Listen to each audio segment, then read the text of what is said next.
திராட்சப்பழத்தோட்ட ஊழியங்கள் கர்த்தரருளின ஊழியங்கள் திராட்சப்பழத்தோட்ட ஊழியங்கள் கர்த்தரருளின ஊழியங்கள் அவரில் நிலைத்திருந்து கனி கொடுப்போம் கர்த்தர் வாய்க்க செய்வார் அவரில் நிலைத்திருந்து கனி கொடுப்போம் கர்த்தர் வாய்க்க செய்வார்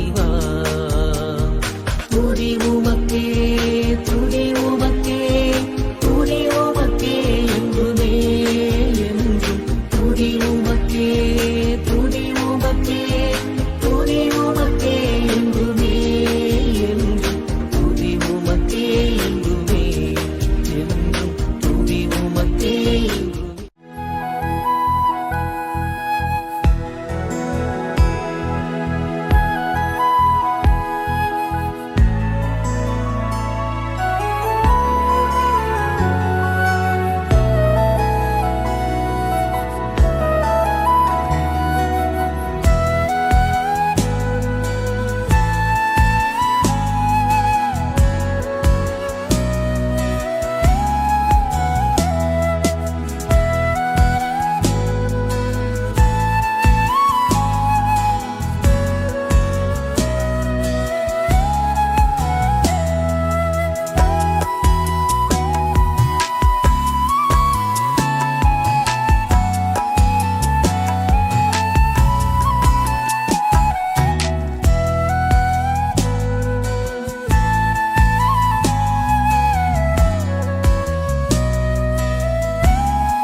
ஒன்று ராஜாக்கள் 16:18. பட்டணம் பிடிப்பட்டது சிம்ரி கண்டபொழுது அவன் ராஜாவின் வீடாகிய அரண்மனைக்குள் பிரவேசித்து தான் இருக்கிற ராஜ அரண்மனைக்கு தீ கொளுத்தி அதில் செத்தான். பார்த்தீர்களா, எவ்வளோ அழகான அரண்மனை! அது கெட்டுவதற்கு எத்தனை வருடங்கள் ஆகிருக்கும். எத்தனை 1000 தொழிலாளர்கள் உழைச்சிருப்பாங்க. எவ்வளோ பணத்தை போட்டிருப்பாங்க. எவ்வளோ அருமையும் அழகுமான பொருட்களை வச்சுருப்பாங்க. அதை தான் அனுபவிக்கணும்னு நினச்ச அந்த சிம்ரி ராஜாவானால் அனுபவிக்க முடியாதுன்னு தெரிஞ்ச உடனே கோபம் கொண்டு, எனக்கு கிடைக்காத அரண்மனை யாருக்கும் கிடைக்கக்கூடாது என்று தீ கொடுத்து தானும் செத்து யாரையும் அதை அனுபவிக்க விடாதபடி ஆக்கினானா. இன்றைக்கி இதைத்தான் அநேக பொல்லாத மனிதர்கள் சொல்கிறாங்க, எனக்கு கிடைக்காத அவா யாருக்கும் கிடைக்கக்கூடாது அப்படின்னு சொல்லிட்டு தான் நேசித்த பெண்ணை வெட்டி கொலை செய்கிற, தானும் தன்னை மாய்த்து கொள்கிறவர்களை காண்கிறோம். தனக்கு கிடைக்காத பிஸ்னஸில் இவன் பெரிய ஆளாயிட்டான், அவனை விடக்கூடாது, அவனை கொளுத்தி விடு என்று நினைப்பவர்களை பார்க்கிறோம். ஊழியத்தில் நான் பிரபலமாகன்னு நினச்சேன், நான் பெரிய ஆள் நினச்சேன், இவன் பெரிய ஆள் ஆகிட்டான், இவன் ஊழியத்தை தீ கொளுத்து கெட்ட செய்தியை பரப்பு, இவனை பற்றி இல்லாத பொல்லாத சொல்லு என்று பார்க்குறோம். பக்கத்து வீட்டுக்காரன் பெரிய வீடை கட்டணும், நான் அரண்மனையை பெருசாக கட்ட நினச்சேன், இவன் கட்டிட்டானே, செய்வினை வை, அவனுக்கு பில்லி சூன்யம் பண்ண, அவனால் வாழ விடாத என்று இன்னொருவரை அழிக்க நினைக்கிற, தீ கொடுத்து நினைக்கிற எத்தனையோ மக்களை பார்க்குறோம். அப்படி செய்யவே கூடாது. அழிப்பது எளிது, ஆனால் கெட்டுவது எவ்வளோ கஷ்டம். நல்லா இருந்துட்டு போட்டோம், யாரையும் அழிக்க நினைக்கவே வேண்டாம். அது பேய்த்தனமானது என்பதை நாம் மறந்துவிடக்கூடாது. கர்த்தர் உங்களை ஆசீர்வதிப்பாராக. ஆமென்.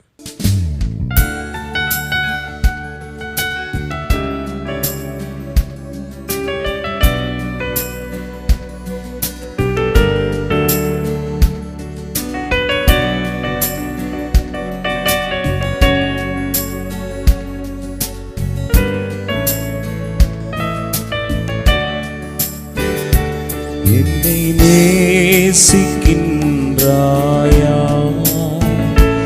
என்னை நேசிக்கின்றாயா, கல்வாரி காட்சியை கண்ட பின் நேசியாமல் இருப்பாயா, கல்வாரி காட்சியை கண்ட பின் நேசியாமல் இருப்பாயா, பாவத்தின் நகோரத்தை பாதகத்தின் முடிவினை பாவத்தின் நகோரத்தை பாதகத்தின் முடிவினை பரிகாச சின்னமாய் சிலுவையிலே பலியானேன் பாவி உனக்காய், பரிகாச சின்னமாய் சிலுவையிலே பலியானேன் பாவி உனக்காய். என்னை நேசிக்கின்றாயா, என்னை நேசிக்கின்றாயா,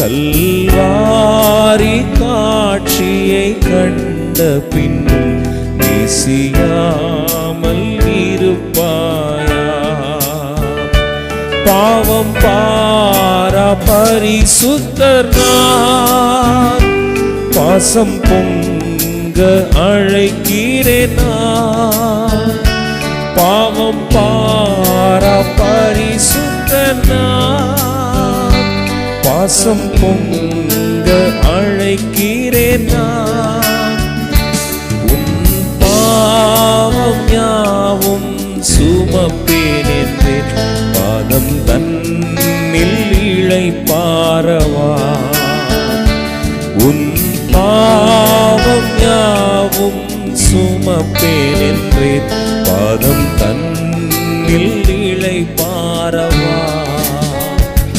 என்னை நேசிக்கின்றாயா, என்னை நேசிக்கின்றாயா, கல்வாரி காட்சியை கண்ட பின்னும் நேசியாமல் இருப்பாயா, கல்வாரி காட்சியை கண்ட பின்னும் நேசியாமல் இருப்பாயா.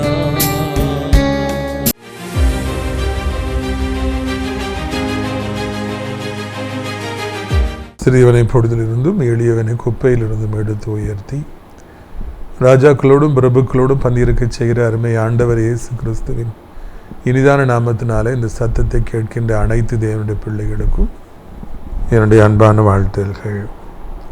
நீங்கள் கோடா கோடியை பெருகுவீர்களாக, உங்கள் பிள்ளைகள் கோடா கோடியை பெருகுவார்களாக என்று வாழ்த்துகிறேன். இந்த நாளிலே உங்களை சந்திப்பது அதிக சந்தோஷம், அதிக மகிழ்ச்சி. மார்த்தாண்ட ஜனங்களே, கர்த்தருக்கு சித்தமானால் இந்த சனிக்கிழமை காலை 10 மணிக்கு மார்த்தாண்டம் வெட்டுமணி ஜங்ஷன் அந்த பாலத்துக்கு கீழாக இருக்கிற ஒய்எம்சி ஹால், அதுக்குள்ள நேராக நடந்து வந்தீங்கன்னா கொஞ்சம் தூரம் வந்தோடனே ஒரு ரவுண்டானா வரும், வலது பக்கமாக படிகள் இருக்கும், மேலே ஏறி வந்தீங்கன்னா அங்கே உங்களுக்காக நான் காத்திருப்பேன். 1 மணிக்கு கூட்டம் நிறைய வரும். அதோடு கூட உங்களை யாவருக்கும் தனித்தனியாக ஜெபிப்பேன். இயேசு கிறிஸ்து உங்களை விடுவிப்பார். உங்களுக்காக சிறப்பான விருந்து கூட காத்திருக்கிறது என்பதை நான் மகிழ்ச்சியோடு அறிவித்துக் கொள்கிறேன். பிரித்துக்குரியவர்களே, கர்த்தர் இம்மட்டும் நமக்கு போதுமானவராக இருந்து பெரிய காரியங்களை செய்து வருகிறார். ஒரு பக்கம் நாம் சனிக்கிழமை தோறும் ஒவ்வொரு ஊருக்காக சென்று ஆண்டவருக்காக ஊழியம் செய்து வருகிறோம் ஓய்வின்றி. இன்னொரு பக்கம் அந்த நாசரே தேவனுடைய மாளிகைக்குள்ளாகவே அடைக்கலான் குருவி எனப்பட்ட ஒரு ஆவிக்குரிய முதியோர் இல்லத்தை நாம் ஆரம்பித்து தினந்தோறும் அங்கே நல்ல நல்ல ஊழியக்காரர்களையும் பாஸ்டர்ஸையும் குருவானவர்களை நம்ம அழைத்துட்டு வந்து மீட்டிங் நடத்தி அவங்களுக்கு செய்தி கொடுத்து அவர்களை ஆறுதல் படுத்தி வருகிறோம். 3 வேளையும் சிறப்பான உணவையும் கூட நாம் அளித்து வருகிறோம். நிறைய பேர் தமிழ்நாட்டில் எங்கே ஆவிக்குரிய முதியோர்களும் கிடைக்கும் அப்படின்னு ஏங்கிட்டு இருக்கிறாங்க. அவர்களுக்கு ஒரு நல்ல செய்தி, நீங்கள் தாராளமாக இந்த அடைக்கலான் குருவி எனப்பட்ட ஆவிக்குரிய முதியோர் இல்லத்துக்கு நீங்கள் வரலாம். அதை போலவே பிரியத்துக்குரியவர்களே, ஒவ்வொரு நாளும் இந்த அடைக்கலான் குருவி முதியோர் இல்லத்துக்காக ஜெபியுங்கள். நாசரேத்தை சார்ந்த போஸ்ட் மாஸ்டர் எனது அருமை அண்ணன் ஜெபதாசனன் அவர்கள் இந்த வாரம் இங்கே இருப்பவர்களுக்கு சிறப்பான உணவை அளிக்கின்றார்கள். ஜெபதாசனன் நானும் ஏறக்குறைய 2000 வருஷத்திலிருந்தே நெருக்கமாக இருக்கிறோம். 26 வருட நட்பு. மிகவும் எனக்கு பிடித்தமானவர்கள். அவர்களையும் குடும்பத்தாரையும் கர்த்தர் ஆசீர்வதிப்பாராக. இந்த நாளில் நம்முடைய பிரயோஜனத்திற்காக 1 ராஜாக்கள் 16வது அதிகாரம் 16வது வசனம். சிம்ரி கட்டுப்பாடு பண்ணி ராஜாவை கொண்டு போட்டான் என்பதை அங்கே பாளையம் இறங்கிய ஜனங்கள் எல்லாம் கேட்டபொழுது இஸ்ரவேலர் எல்லாம் அந்நாளில் தானே பாளையத்தின் படைத்தலைவனாகிய உம்ரியை இஸ்ரவேலை மேல் ராஜாவாக்கினார்கள். அப்பொழுது உம்ரியும் அவனோடு கூட இஸ்ரவேல் அனைத்தும் கிபையாத்திலிருந்து வந்து திர்சாவை முற்றுகை போட்டார்கள். இந்த சிம்ரி கொடூரமான முறையிலே அவன் ராஜாவாகின்றான். அவனை யாரும் அபிஷேகம் பண்ணவில்லை. அவன் பாஷா குடும்பத்தார் கர்த்தருக்கு விரோதமாக இருந்தபடியினாலே, அவனோட கோபாக்கினி வந்தபடியினாலே சிம்ரி அவர்களை எல்லாம் கொன்று, குடும்பத்தாரை கொன்று, எல்லாரையும் கொன்று தான் ராஜாவாக தன்னை அபிஷேகம் பண்ணி கொள்கிறான். இஸ்ரவேல் என்றைக்கு 2ஆக உடைந்ததோ, என்றைக்கு சாலமோன் ராஜா பாவம் செய்து ஆண்டவருக்கு தூரமாய் போனாரோ, அதனுடைய சாபமாக, அந்த பாவத்தின் சாபமாக இஸ்ரவேல் 2ஆய் உடைந்து யூதா இஸ்ரவேல் என்று பிரிந்து விட்டது. அதுக்கு பிறகு யூதா கோத்திரத்தில் தொடர்ந்து தாவீதுடைய பிள்ளைகள் ராஜாக்களாக வந்தாங்க. ஒரு சிலர் நல்லவங்களாக இருந்து தாவீதை போலவே மிக சிறப்பான ஆட்சி செய்தாங்க. ஆனாலும் தாவீது மாதிரி யாரும் வரவே முடியல. இன்னொரு பக்கம் இந்த இஸ்ரவேல் துண்டாடப்பட்டது. எவனாமோ ராஜாவானான், கண்டவனும் ராஜாவானான். ராஜ பதவிக்கு ஒரு மரியாதை இல்லாமல் போய்விட்டது. அந்த அளவுக்கு வந்தவன் போனவெல்லாம் ராஜாவாகி ஆண்டவருக்கு தூரமானவர்களெல்லாம் அங்கே பதவியை பிடித்து குடித்து வெறித்து பாகாலை கொண்டு வந்து இஸ்ரவேலை நாசமாக்கினார்கள். அந்த வழியில் வந்தவன் தான் இந்த சிம்ரிங்கிறவன். அவனும் ஒரு மோசமான ஒரு ராஜாவாக இருக்கின்றான். அந்த பாவ சாபம் தொடர்ந்து வந்ததுனால தகுதி இல்லாதவர்கள் இஸ்ரவேலுக்கு ராஜாவாக மாறினார்கள். அதில் ஒருத்தர் தான் இந்த சிம்ரி. ஒருவேளை தாவீது மாதிரி இஸ்ரவேல் அடுத்த ராஜாவாக சாலமோன் ராஜாவும் ஒழுங்காக இருந்திருப்பாருன்னா, அவருடைய பிள்ளைகளும் ஒழுங்காக இருந்திருப்பாங்கன்னா, இதே மாதிரி ஒரு பரிதாபமான நிலைமைலாம் நிச்சயமாக வந்திருக்காது. கர்த்தரை சரியாக தேடாதனால தான், கர்த்தரிடத்தில் உண்மையாய் அன்பு கூறாதபடியினால்தான், அவருடைய கட்டளைகளுக்கு பயந்து பின்பற்றாமல் விட்டுட்டதுனால தான் இவ்வளவு ஒரு நாசமோசங்கள் இஸ்ரவேலில் வந்தது இந்த ராஜாக்கள் புஸ்தகத்தை, இந்த இஸ்ரவேல் ராஜாக்களுடைய புஸ்தகத்தெல்லாம் வாசிக்கும் போதே வேதனையாக இருக்கும். துண்டாடப்பட்டது, கண்டவனும் வந்து ராஜாவான. பிரியத்துக்குரியவர்களே, இந்த நாளிலும் கூட கர்த்தரை தேடுவது எவ்வளவு முக்கியம் என்பதை இதன் மூலமாக நாம் அறிந்து கொள்கிறோம். ஆண்டவரோடு கூட இணைந்திருப்பது எவ்வளவு அவசியமானது, வாழ்க்கைக்கு எவ்வளவு அவசியமானது என்று நாம் புரிந்து கொள்ள வேண்டும். நிறைய பேர் இன்னைக்கு புரிஞ்சுக்கிட்டாங்க, படிப்பு எவ்வளோ முக்கியங்கிறத வந்து புரிஞ்சுக்கிட்டாங்க. ஒரு காலத்தில் படிப்புக்கு வந்து முக்கியத்துவம் இல்லை. ஆனால் இது இங்கிலாந்துலேருந்து வந்த மிஷினரிஸ்லாம், கிறிஸ்தவ மிஷினரிகள் நிறைய ஸ்கூல்ஸ்லாம் ஆரம்பித்து, காலேஜில் ஆரம்பித்து, அதில் கொஞ்சம் கொஞ்சமாக போய் மக்கள் சேர்ந்து படித்து நல்ல கவர்மெண்ட் ஜாபுக்கெலாம் போன உடனே, வெளிநாட்டுக்கெலாம் போன உடனே இப்போ எல்லாரும் படிப்புடைய முக்கியத்துவத்தை உணர்ந்து விட்டார்கள். யாருனாலும் ஸ்கூல் ஸ்டார்ட் பண்ணிடுறாங்க. ஸ்கூலில் அங்கே ஒரு ஸ்கூல், இங்கே ஒரு ஸ்கூல், அப்படி அவங்க மார்க்கெட் பண்ணிக்கிட்டே இருக்கிறாங்க. அது ஒரு கமர்ஷியல் ஆயிடுச்சு. வெள்ளைக்கார மிஷினரிகள், கிறிஸ்தவ மிஷினரிகள் தொண்டு உள்ளத்தோடு கூட ஸ்கூல்ஸு காலேஜ் ஆரம்பித்தாங்க, பணம் பார்க்குறக்காக இல்லை. ஆனால் இப்போ அதெல்லாம் மாறிடுச்சு. எல்லாம் பணம் தான் எல்லாம் தீர்மானிக்கிறது. ஏனென்றால் படிப்பு அவ்வளவு முக்கியமானது என்பதை எல்லாரும் உணர்ந்து விட்டார்கள். அதை நான் வரவேற்கின்றேன், பாராட்டுகின்றேன். அதே போல் கர்த்தரை தேடுவதும் எவ்வளவு முக்கியமானது என்பதை இந்த வரலாறு நமக்கு சொல்லிக் கொடுக்கின்றது. ஆண்டவரை தேடுவதை விட்டுவிட்டால் சந்ததி நாசமாகிவிடும், வருகிற தலைமுறையுடைய வாழ்க்கை கேவலமாக மாறிவிடும் என்பதற்கு எடுத்துக்காட்டு தான் இந்த சம்பவங்கள். இன்றைக்கு நாம் நன்றாக இருக்கலாம், நம்முடைய ஃபைனான்ஸ் நன்றாக இருக்கலாம், நம்முடைய வீடு நல்லா இருக்கலாம், கடவுள் நமக்கு எல்லா வசதியும் கொடுத்துருக்கலாம். ஆனால் நாம் கடவுளை கருத்தாக தேடவில்லை என்றால், விட்டு விடுவோம் என்றால், நமக்கு பின்பாக வருகிற தலைமுறையினர் சீரழிந்து விடுவார்கள், அழிந்து போயிடுவாங்க. இன்றைக்கு நம்ம எப்படி இருக்கோங்கிறது வந்து ஒரு மேட்டர் அல்லவே அல்ல. இன்றைக்கி நம்ம நல்லா இருக்கலாம், ஹெல்த்தியாக இருக்கலாம், இன்றைக்கி பெரிய வீட்டில் இருக்கலாம், காரில் போகலாம், இதெல்லாம் ரொம்ப சந்தோஷம். அடுத்த 10 வருடம் கழித்து நாம் எப்படி இருப்போம், அடுத்த 30 வருடம் கழித்து நாம் எப்படி இருப்போம், நமக்கு பிற்பாடு நம்முடைய தலைமுறை எப்படி இருக்கும் என்பதை நாம் சிந்திக்க வேண்டும். ஆபிரகாமின் தேவன், ஈசாக்கின் தேவன், யாக்கோபின் தேவன், யோசேப்பின் தேவன், இவர்கள் எல்லோருமே அங்கே ஆண்டவருக்கு பிரியமாய் வாழ்ந்தபடியினாலே அந்த சந்ததியெல்லாம் ஆசீர்வாதமானதாக இருந்தது. இஸ்ரவேலுக்கு 12 பிள்ளைகள் பிறந்தார்கள். அதில் யோசேப்பு ஆண்டவர் ரொம்ப பிடிச்சிக்கிட்டதுனால அவரும் கூட அந்த வரலாற்றில் வரார். ஆனால் அதுக்கு பிறகு அவங்களுடைய பிள்ளைகள் எங்கே போச்சு? யோசேப்புடைய மகன் இஸ்ரவேலில் பெருசாக இருந்தாரா, அவருடைய பிள்ளை பெருசாக இருந்துச்சா? அப்படிலாம் நாம் பார்க்கவே முடியல. தலைமுறை தலைமுறையாக ஆசீர்வாதமாய் வாழ வேண்டும் என்றால் ஆண்டவரை நேசிக்க வேண்டும், ஆண்டவருக்கு பின் செல்ல வேண்டும். பெற்றோர்கள் பிள்ளைகளுக்கு ஆண்டவருக்கு பின் செல்கிற அவசியத்தை தலைமுறை தலைமுறையாக சொல்லிக் கொடுக்க வேண்டும். அதான் ஆண்டவர் தலைமுறை தலைமுறை பஸ்கா பண்டிகை கொண்டாடு அப்படின்னாரு. அதுக்கு பிறகு தான் ஆண்டவர் சொன்னார், நீ வந்து என் ரத்தத்தை பானம் பண்ணுங்கள், என் சரீரத்தை புசியுங்கள் சொல்லி ஹோலி கம்யூனியன் சர்வீஸை கொண்டு வந்தார். தலைமுறை தலைமுறையாய் நாம் அவரை தேட வேண்டும், நேசிக்க வேண்டும் என்பதற்காக. அதே போல் வாலிப வயதில் நாம் ஆண்டவரை நேசித்தோம். 40 வயதானாலும் ஆண்டவரை நேசிக்க வேண்டும், 50 வயதானாலும் நேசிக்க வேண்டும், 60 வயதாலும் நேசிக்க வேண்டும். நம்முடைய வாழ்க்கையில் எல்லா பகுதிகளிலும் நாம் நேசிக்க வேண்டும். ஆண்டவரை நாம் விட்டுவிடக்கூடாது என்று சொல்லி ராஜாக்களுடைய வாழ்க்கை, நமக்கு சீரழிந்து போன வாழ்க்கை நமக்கு சொல்லிக் கொடுக்கின்றது. ஆண்டவரை விட்டுவிட்டால் நாம் ஒன்றுமில்லாமல் போவோம், ஆண்டவரை விட்டுவிட்டால் நாம் அவமானப்பட்டு போவோம், ஆண்டவரை விட்டுவிட்டால் பிசாசு நம்மை வாழ்க்கை சீரழித்து விடுவான், சிதைத்து விடுவான். எந்த காரணத்தை கொண்டு ஆண்டவரை விடவே முடியாது. ஆண்டவரோடு வாழ்வது மிக முக்கியமானது. ஒவ்வொரு நாளும் ஜெபிப்பது முக்கியமானது. ஆண்டவருடைய பாதுகாவல் நமக்கு தேவை, அவருடைய வேலி நமக்கு தேவை, ஆண்டவர் மீது நமக்கு அன்பு தேவை. இந்த உலகத்திற்காக நம் ஆண்டவரை விட முடியாது, ஊழியத்தை விட முடியாது, யாருக்காகவும் நாம் ஊழியத்தை விட முடியாது. நான் தொடர்ந்து ஆண்டவருக்காக ஓடிக்கொண்டு இருக்க வேண்டும். அப்பொழுது நமக்கு வேதனை என்பது இருப்பதே இல்லை. நம்முடைய தலைமுறையும் எப்படியாவது ஆண்டவருக்கு பிரியமாய் வாழ வேண்டும். படிப்பின் முக்கியத்துவத்தை கொடுத்து நான் உங்களுக்கு சொன்னேன். அதே போல் ஆண்டரை தேடுமா மகனே, தேடியா மகளே, நீ ஆண்டரை தேடு, இல்லைன்னா உன் வாழ்க்கை ஒன்றுமே கிடையாது. நீ ஸ்டேட் ஃபஸ்ட் வந்தாலும் சரி, நீ நீட் எக்ஸாமில் பாஸ் ஆனாலும் சரி, ஏன் நீ வந்து எவ்வளோ பெரிய ஒரு அமெரிக்காவில் போய் நீ படிக்கிறதுக்கு வாய்ப்பு கிடைச்சாலும் சரி, கர்த்தர் இல்லாமல் நீ ஒரு காலி டப்பா, ஒரு பிரயோஜனம் கிடையாது. ஆண்டரை தேடாமல் எதுவுமே கிடையாது. ஆண்டரை பிடிச்சிக்கிடுங்க அப்படின்னு சொல்லி பிள்ளைகளுக்கு சொல்லி வளர்க்க வேண்டும். படி மகளே, படி, டியூஷன் போ, அந்த டியூஷன் போ, இந்த டியூஷன் போ, இந்த கோச்சிங் கிளாஸ் போ, அந்த கோச்சிங் கிளாஸ் போ, எப்படியாவது நீ நீட் எக்ஸாமில் பாஸ் ஆயிரு. ஆனால் அதெல்லாம் விட முக்கியமானது ஆண்டவரை நீ பற்றிக்கொள். ஆண்டவர் இல்லை என்றால் உன் வாழ்க்கை வெறுமையானதாக இருக்கும். நீ எவ்வளவு சம்பாதித்தாலும் ஒன்று உனக்கு நிறைவாக இருப்பதில்லை என்று காண்கிறோம். எவ்வளவு பெரிய சினிமா நடிகைகளுடைய வாழ்க்கையை பார்க்கிறோம்.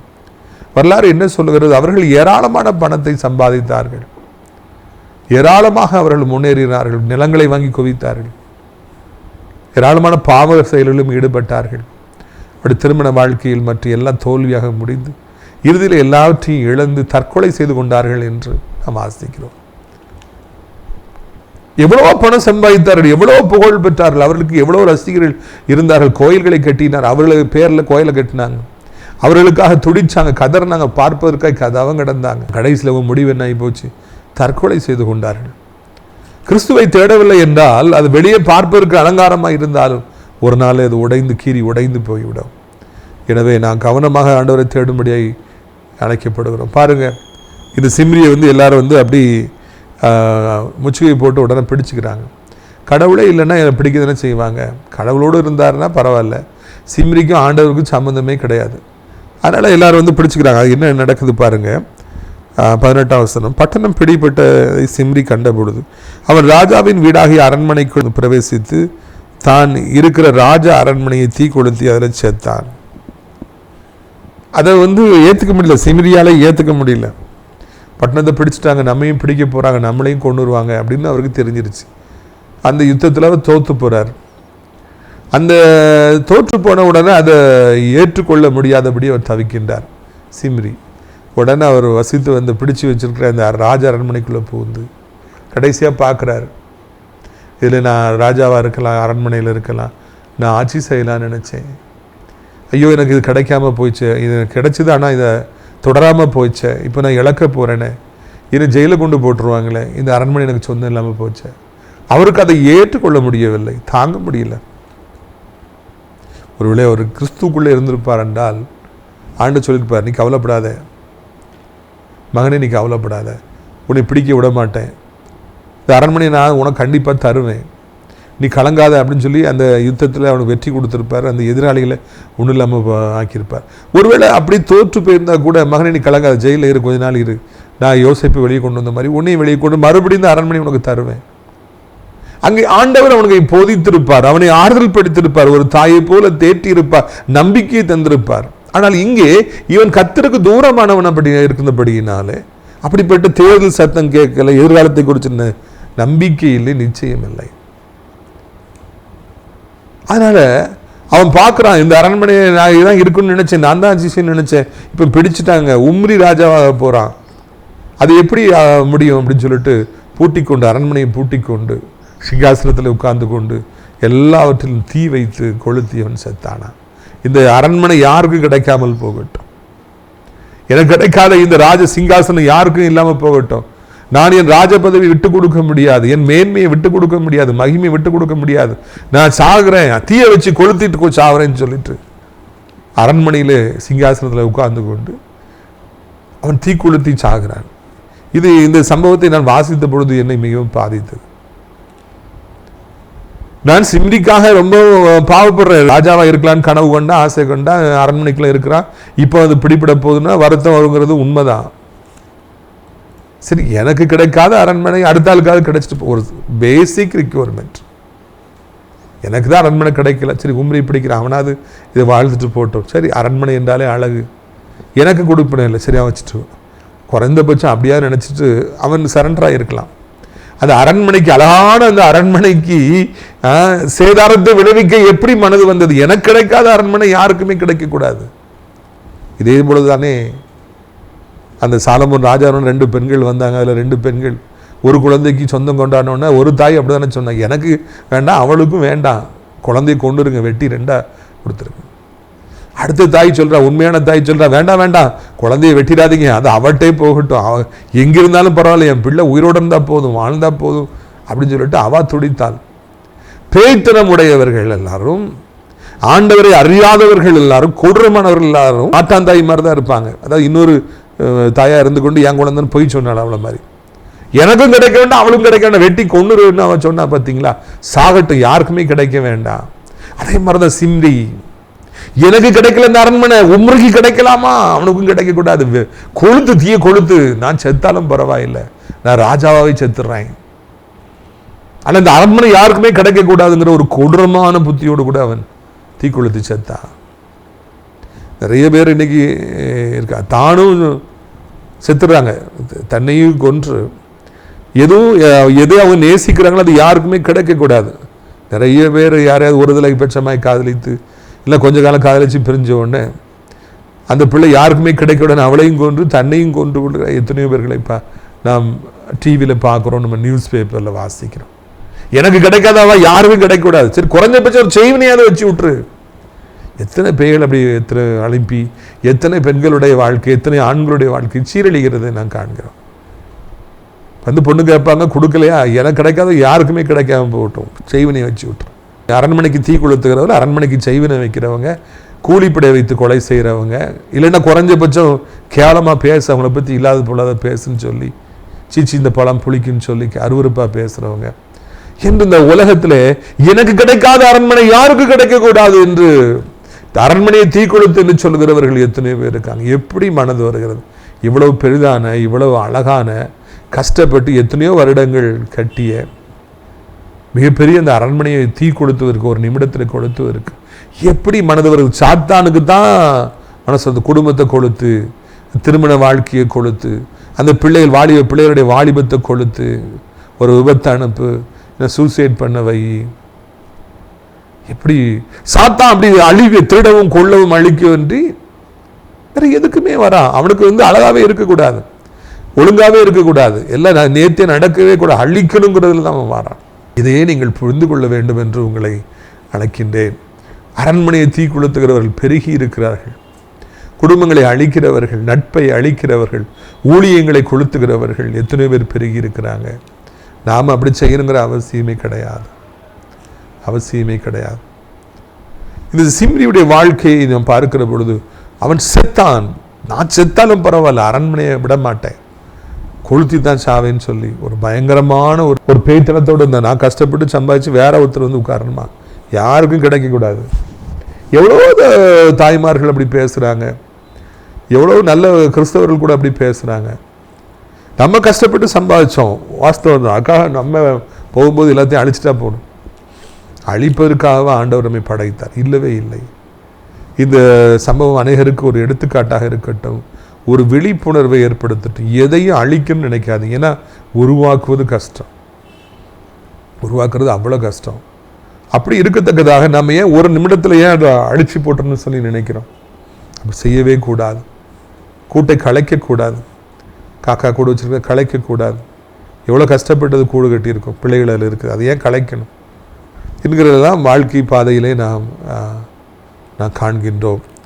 நல்லா ஒருத்தர் இருக்காங்களா, இருந்துட்டு போட்டோம், அதை தீ கொளுத்துன்னு நம்ம நினைக்க வேண்டாம். புகழ் பெற்றிருக்காங்களா, அவங்க அப்படி கடவுளை ஆசிரியச்சுக்கு நல்லா இருக்கட்டும். நாம் வேலையை பார்த்துட்டு போவோம். நமக்கு எவ்வளோ வேலை இருக்குது, நமக்கு எவ்வளோ ஊழியம் இருக்குது, எவ்வளோ கடமைகள் இருக்குது, நம்ம ஃபிட்னஸ்க்கு எவ்வளோ ட்ரை பண்ணுறோம், அதில் போவோம். ஏன் இங்கே நம்ம இப்படி இருக்கிறோம்? இன்னொரு ஆளை அழிக்கிறதுல இருக்கிறோம். தீ கொளுத்துறவர் பெருகி இருக்கிறார்கள். தன்னையும் கொளுத்துறவர்கள் இருக்காங்க, இன்னொருத்தரை கொளுத்துறவங்களும் இருக்காங்க. இன்னொருத்தர் நற்பெயரை கொளுத்துறவங்க, இன்னொருத்தருடைய ஊழியத்தை கொளுத்தி போடுறவங்க. ஐயோ ரொம்ப சந்தோஷம், ஒருத்தர் விழுந்துட்டாங்க, ஒருத்தர் அழிஞ்சு போயிட்டாங்கன்னா என்ன இது? எனவே இது சிம்ரி ராஜா அப்படியாக தீ கொளுத்தி செத்தான். அடுத்த வசனத்தை மாத்திரம் வாசித்து முடிக்கிறேன். அவன் கர்த்தரின் பார்வைக்கு பொல்லாப்பானதை செய்து யெரொபெயாமின் வழியிலும் அவன் இஸ்ரவேலை பாவம் செய்ய பண்ணின அவன் பாவத்திலும் நடந்ததினால் கட்டி கொண்டு அவனுடைய பாவங்கள் நிமித்தம் அப்படி நடந்தது. எதனால் அவன் சாக முடியாத ஒரு சூழ்நிலை வருதுன்னா, அவன் கட்டி கொண்ட பாவங்களின் நிமித்தமாக. ஆண்டவருக்கு தூரமாக போனவனுடைய வாழ்க்கை அப்படி தான் முடியும். ராஜாவாக இருந்தாலும் அப்படி தான் முடியும். கர்த்தரை தேடாமல் அவங்க விட்டுட்டாங்கன்னா அவங்க வாழ்க்கை இப்படி தான் முடியுங்கிறத அந்த சம்பவம் அழகாக சிம்ரியுடைய வாழ்க்கை நமக்கு சொல்லிக் கொடுக்கிறது. ஏதோ கர்த்தரை மாத்திரம் விட்டுறாதீங்க பிள்ளைகளே, கர்த்தரை மாத்திரம் விட்டுறாதீங்க. வேறு எதனாலும் நீங்கள் விட்டாலும் பரவாயில்லை, எல்லாத்தையும் திரும்ப பெற்றுக்கொள்ளலாம். எவ்வளோ ஒரு கோடி ரூபா காலியானாலும் பரவாயில்ல, சம்பாதிச்சிக்கலாம். கர்த்தரை விட்டுறாதீங்கன்னு சொல்லி கொடுங்க. அப்பொழுதுதான் வாழ்க்கை இன்பமாக இருக்கும். இந்த நாளில் உங்களுடைய ஆசீர்வாதத்திற்காக நான் ஜெபிக்க முடிய விரும்புகிறேன். கண்களை மூடுவீர்களா? நான் ஜெபிக்கலாமா? ஜெபிக்கலாம். அப்பா பிதாவே, வானத்துக்கு பூமிக்கும் ஆண்டவரே, இந்த அருமையான நாளுக்காக நன்றி செலுத்துகிறோம், சோத்திரம் செலுத்துகிறோம். இந்த நாளிலும் கூட அப்பா அம்மை சோத்தரிக்கிறோம், துதிக்கிறோம் ஐயா, துதிக்கிறோம் ஐயா. இவ்வளோ அருமையான ஒரு சத்தியத்தை நாங்கள் கேட்க உதவி செய்தீங்க. எனக்கு கிடைக்காத அரண்மனை யாருக்கும் கிடைக்கக்கூடாது என்று சொல்லி தீ கொளுத்துக்கிறேன். தானும் செத்து போகிற ஆண்டவரை எத்தனையோ பேர்களை காண்கிறோம் ஐயா. சிம்ரியுடைய ஆவி எத்தனையோ பேர்களை ஆண்டவரை அலைக்கழிப்பதை பார்க்கிறோம். நன்றாயிருப்பதை காண சகிக்காத, அரண்மனைகளை காண சகிக்காத எத்தனையோ பேர்களை நாங்கள் பார்க்கிறோம். இப்பொழுதே நம்முடைய வல்லமை இறங்கட்டும் ஆண்டவரே. இந்த அருமையான நாளில் கூட சத்தத்தை கேட்கிற பிள்ளைகள் என்ன நிலைமையில் இருந்தாலும் ஒவ்வொருவருக்கும் நீர் உதவி செய்யும். ஒவ்வொருவரையும் தாங்கி கொள்ளும், ஏந்தி கொள்ளும், சுமந்து கொள்ளும். அப்பா, மகத்து நிறைந்த தெய்வமே, தகப்பன அரண்மனையாக இருந்தவைகளை தீக்குளத்தி போட்டதுனால, யாரோ ஒருவர் தானே சகிக்காதபடி யார் கிடைக்காம போட்டு சொல்லி தீக்குளத்தி போட்டதுனால பாதிக்கப்பட்டிருக்கிற பிள்ளைகளுக்காக ஜெபிக்கிறோம். ஒரு நாள் அழகாக இருந்த செய்வனை வச்சு இப்படி ஆக்கி விட்டாங்க. ஒரு நாள் ரொம்ப ஸ்ட்ராங்காக இருந்தேன், ஒரு சின்ன விபத்துனால என் வாழ்க்கை முடிஞ்சு பெட்டில் கிடக்கிறேன், கை போயிட்டு கால் போயிட்டு சொல்லி எத்தனையோ பேர்களை காண்கிறோம். ஆண்டவரை தோத்துறேன் ஐயா, எவ்வளோ பெரிய அரண்மனையில் வாழ்ந்தேன், இன்றைக்கி கொளுத்தி விட்டாங்க, நான் குடிசையில் இருக்கிறேன், நான் ரோட்டோரத்தில் இருக்கிறேன், எல்லாத்தையும் இழந்து போனேன், வாடகை வீட்டில் இருக்கிறேன்னு சொல்கிறவங்க ஒவ்வொருவருக்காக நன்றி செலுத்துகிறோம், சோத்திரம் செலுத்துகிறோம். சத்தத்தை கேட்குற பிள்ளைகள் ஒவ்வொருவருக்கும் கத்தாவே நிர்மாணம் இறங்கும். ஒவ்வொருவரையும் கத்தாவே நீர் ஆசீர்வதியும். இப்படி வல்லமையான கரத்திற்காக நன்றி அப்பா, நன்றி அப்பா, நன்றி அப்பா, நன்றி அப்பா, நன்றி அப்பா. சகோதரா, நீங்கள் பெரிய பிஸ்னஸ் மேனாக இருந்து நிறைய லாபம் சம்பாதிச்சு நல்லா இருக்கீங்க. அதை கண்டு பொறாமை கொண்ட மக்கள் எப்படியாவது தீ வைத்து கொளுத்தணுங்கிற எண்ணத்தில் அவங்கள நெருக்கிறாங்க. பொறாமையினால் எவ்வளவோ ஆயுதங்கள் விரோதமாக உருவாக்கப்படுகிறது. என்ன பண்ணு சொல்லி தெரியாமல் திகைத்து போய் நிற்கிறீங்க. எப்படியாவது கர்த்தர் உதவி செய்யுங்க, எப்படியாவது பலப்படுத்துங்க. சத்தத்தை கேட்குற பிள்ளைகளுடைய வாழ்க்கையில் ஆண்டவர் எப்படியாவது நீங்கள் மனம் இறங்குங்கப்பா. கர்த்தாவே, இந்த நாளிலும் கூட ராஜா ஓ ராபா கபால் அந்த மகனுக்கு உதவி செய்யுங்க. அவர் எதற்கு விரோதமாய் உருவாக்கப்படுற ஆயுதங்கள் வாய்க்காமலே போகட்டும். தேவனுடைய பிள்ளைகள் மீது அநேக அம்புகள் ஷோம் தரானியா கரபாலம், நிறைய ஈட்டிகள், நிறைய யானைப்படை குதிரைப்படன்னு சொல்லி சாத்தா வந்து நிற்கிறான். நிறைய ஆயுதங்கள் உருவாக்கப்பட்டிருக்கு. ஆனால் அவைகள் ஒன்றுமில்லாமல் போகும்னு சொல்கிறீங்க. யுத்தங்களை ஓய பண்ணுகிறவர், ஈட்டியை முறிக்கிறவர், ரதங்களை அக்கினியால் சுட்டரிக்கிறவர் எங்களுக்கு துணையாக இருக்கிறேன். நன்றி. கோபாலினி அகார் உன்னதினி பௌரோ ஷக்கோ பௌரோதோனி ஆராபாலா கரபன கரா என்று காரூணி உன்னை பெரியவனாக்கும்.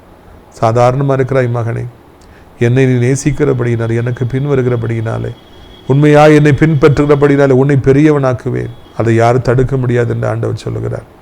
லீரா ரீபோ ரோரோ ரீபோனோ தூருனியா காபாலா கரம். நிறைய இன்வெஸ்ட்மெண்ட், நிறைய பணம் இருந்து ஒவ்வொரு பிஸ்னஸ்லேயும் போட்டிங்க, அதில் இதுலன்னு சொல்லி எல்லாம் தோற்று போயிட்டு கடைசியாக ஒன்று தான் இருக்குது, அதுவும் தோற்று போயிருமோ, எல்லாம் போய் நான் தெருவுக்கு வந்துடுவேணும்னு பயப்படுறீங்க. என்னை நம்பு மகனே, என்னை நம்பி நீ இன்வெஸ்ட் பண்ணிப்பார். என் கரத்தை பிடித்து கொண்டு இன்வெஸ்ட் பண்ணிப்பார். உன்னை கோடி கோடியாய் நான் பெருக பண்ணுவேன் என்று சொல்லி ஆண்டவர் சொல்கிறார். லீரா தூபௌலா ரானியா ரௌரா கரினியாரா கரா கர துனியா. நான் இழப்புகளை தாங்க முடியாமல் ஒரு சகோதரன் துடிச்சிட்டு இருக்கீங்க. பெரிய இழப்பு, பெரிய நஷ்டம் ஆயிட்டு பிஸ்னஸில், என்ன பண்ணே தெரியல, துடிச்சிட்டு நிற்கிறீங்க. இயேசு உங்களுக்கு உதவி செய்வார். இயேசு உங்களை பலப்படுத்துவார். இயேசு உங்களை ஸ்திரப்படுத்துவார். இயேசு உங்களை ஆசீர்வதிப்பார்.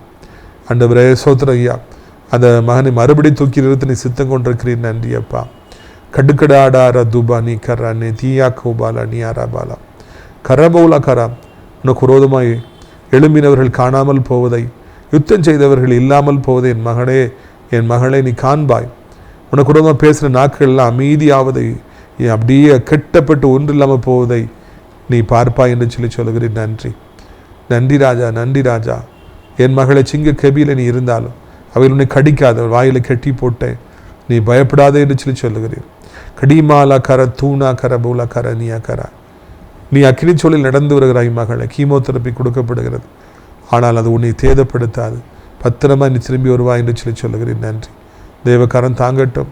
கர்த்தர் பிள்ளைகளுக்காக யாவற்றையும் செய்து முடித்தரணும். அப்பா அப்பா, ஒவ்வொருவரையும் ஆசீர்வதியும். எல்லா துதியினமையும் உமக்கே செலுத்துகிறோம்.